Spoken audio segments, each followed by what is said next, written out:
안녕하세요. 핵심 뉴스만 전해드리는 지인입니다. 구독과 좋아요는 제작자에게 큰 힘이 됩니다. 모처럼 미국장과 한국장이 크게 흔들렸습니다.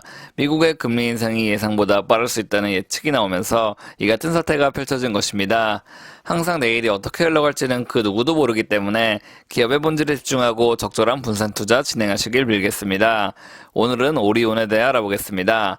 중국 양회에서 실망스러운 언급이 있었다고는 하지만 그럼에도 불구하고 오리온이 성장을 지속할 것이기에 한번 얘기해 보겠습니다. 그럼 시작하겠습니다. 3월 4, 5일 중국의 최대 정치 행사인 양회가 진행됐습니다. 많은 기업들은 중국에 큰 기대감을 품고 있었습니다. 그도 그럴 것이 대규모 부양책이 실시될 경우 건설, 철강, 반도체, 그리고 자동차 기업까지 크게 실적이 좋아질 수 있기 때문입니다. 그러나 중국은 무분별한 부양 정책을 펼치지 않았습니다. 중국 정부가 제시한 경제 성장 목표는 5%입니다. 사실 이 같은 수치는 정말 높은 수치입니다. 그러나 중국을 바라보던 여러 국가나 기업 입장에서는 실망스러운 수치라고 할 수 있습니다. 그런데 말이죠, 이 같은 성장 목표를 단순히 수치로만 해석하면 안 됩니다. 중국은 외형적 성장보다 내부 실익을 다지기 위해 이런 정책을 발표하는 것이기 때문입니다. 즉, 부동산 시장을 부양해 급격한 외형 성장을 추구하기보다 중국 국민들이 직접 소비하는 생활 소비재 위주의 산업을 육성하기 위해 과하지 않은 성장 목표를 제시한 것이지요. 그렇다면 최근 오리온의 실적은 어떻게 흘러가고 있는지 알아보겠습니다.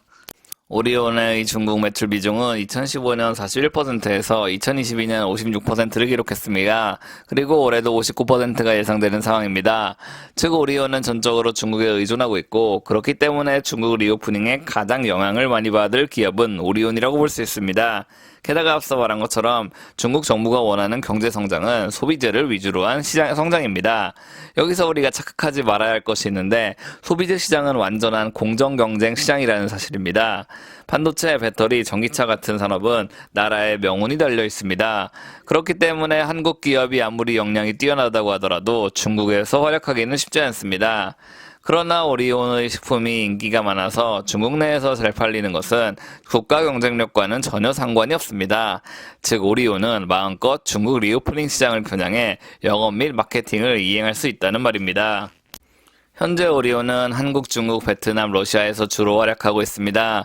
그런데 이 가운데서 중국 시장이 중요한 것은 영업이익률이 특히 높기 때문입니다.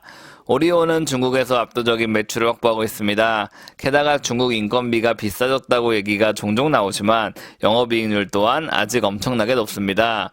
2022년 실적을 보시면 오리온은 1분기부터 4분기까지 중국에서 495억 원, 357억 원, 596억 원, 667억 원의 영업이익을 확보했습니다. 여기서 중요한 것은 영업이익률이 특히 높다는 사실입니다. 베트남보다는 소폭 낮으나 한국과 러시아보다는 훨씬 높은 영업이익률을 기록하고 있습니다. 즉, 이번 중국의 리오프닝은 오리온이 원하던 절호의 기회라고 볼 수 있습니다. 이번에는 오리온의 제품이 중국에서 견조한 이익을 이끌어낼 수 있을지 이를 알아보겠습니다. 이 같은 사실을 파악하기 위해선 스타벅스 또는 맥도날드에 관련된 뉴스를 살펴봐야 합니다. 현재 미국과 중국은 관계가 좋지 않습니다. 이런 여건에도 불구하고 스타벅스는 중국에서 매장을 확대하고 있습니다. 이는 기존에 인기 있었던 브랜드의 파워는 올해도 지속될 것이라는 얘기이며, 충분한 인기를 보유하고 있는 오리온 역시 파괴적 마케팅을 앞세워 더욱 성장할 수 있다는 말입니다.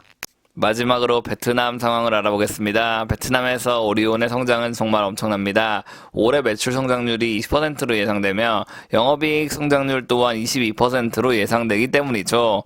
게다가 아까도 말했듯이 베트남에서의 영업이익률은 중국에서의 영업이익률보다 조금 높습니다.